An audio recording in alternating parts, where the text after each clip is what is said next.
اور یہ چیز ہم اپنے بزرگوں کی زندگیوں میں دیکھ سکتے ہیں۔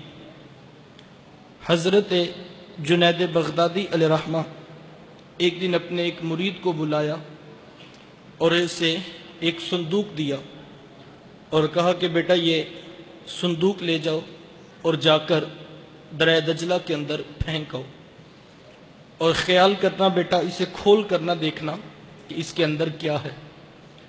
کامل مرید وہ ہوتا ہے جو اپنے شیخ کے راز کی حفاظت کرے۔ مرید نے صندوق سر پہ اٹھایا اور حکم کی تعمیل کے لیے دجلہ کی طرف چل پڑا۔ جب دریا کے کنارے پہنچا، جیسے صندوق زمین پہ رکھا اور دریا میں پھینکنا چاہا تو اس کی آنکھوں نے ایک حیرت زدہ منظر دیکھا۔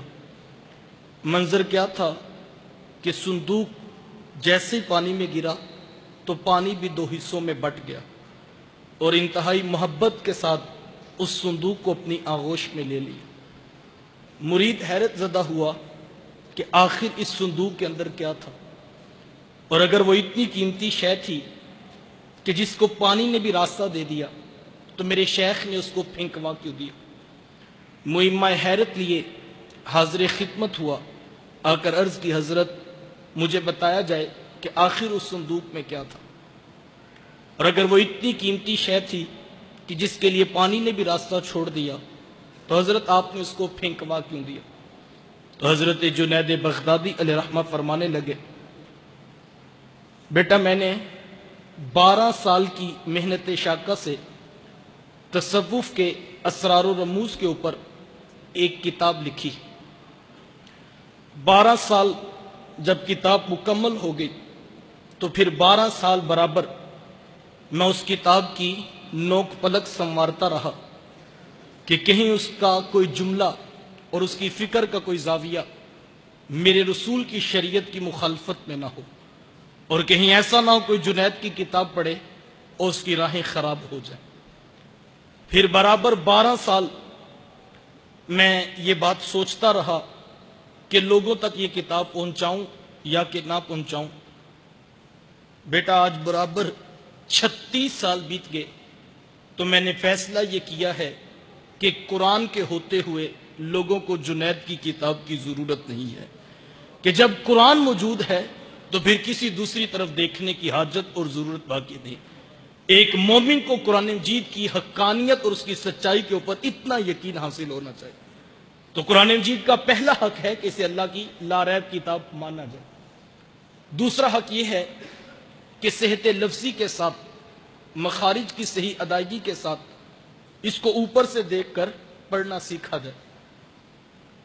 اور یہ چیز ہم اصحاب رسول کی زندگیوں میں دیکھ سکتے ہیں۔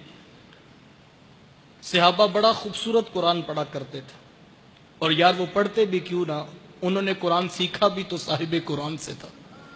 جتنا کامل استاد ہو شاگرد بھی اتنے کامل ہوتے ہیں۔ اللہ اکبر، صحابہ بہت خوبصورت قرآن پڑھا کرتے تھے، اور اس کی ترغیب اللہ کے رسول نے خود بھی دلائی ہے، اور حضور فرمائے کہ خوبصورت لب و لہجے کے ساتھ قرآن مجید کی جو ہے وہ تلاوت کیا کرو۔ لیکن اس عنوان پر ہم اگر ایک لمحے کے لیے یہاں رک کر دیکھیں تو صحیح کہ ہم نے اس حقوق میں سے اس حق کو کتنی ادائیگی کی ہے۔ یقین جانیے یہ صبح کے وقت مساجد میں اعلان کیے جاتے ہیں کہ قرآن مجید کی تعلیم شروع ہو گئی ہے، بچوں کو قرآن پڑھنے کے لیے مسجد میں بھیج دیں۔ 3 مرتبہ اعلان کیے جا رہے ہوتے ہیں، اور منت برے لہجے میں جو ہے وہ سماجت کی جا رہی ہوتی ہے کہ قرآن کی تعلیم شروع ہو گئی ہے، بچوں کو قرآن پڑھنے کے لیے بھیج۔ تو اس وقت دل خون کے آنسو روتا ہے کہ یہ وقت بھی امت پہ اب آنا تھا۔ کیا قرآن اتنا ہی ہلکا رہ گیا تھا کہ اس کے لیے منت اور ترلے کیے جا رہے ہیں؟ یار کبھی کسی پرائیویٹ سکول والوں نے بھی آ کر یوں اعلان کیا رات کو کہ صبح بچوں کو سکول ٹائم سے بھیجیے گا؟ کیا قرآن اتنا ہلکا رہ گیا تھا کہ جس کے لیے 3 بار اعلان کر کے جو ہے وہ منت کی جا رہی، اور پھر مائیں بچوں کو تھپڑ مارتی ہیں اور کہتی جا کے قرآن پڑھے۔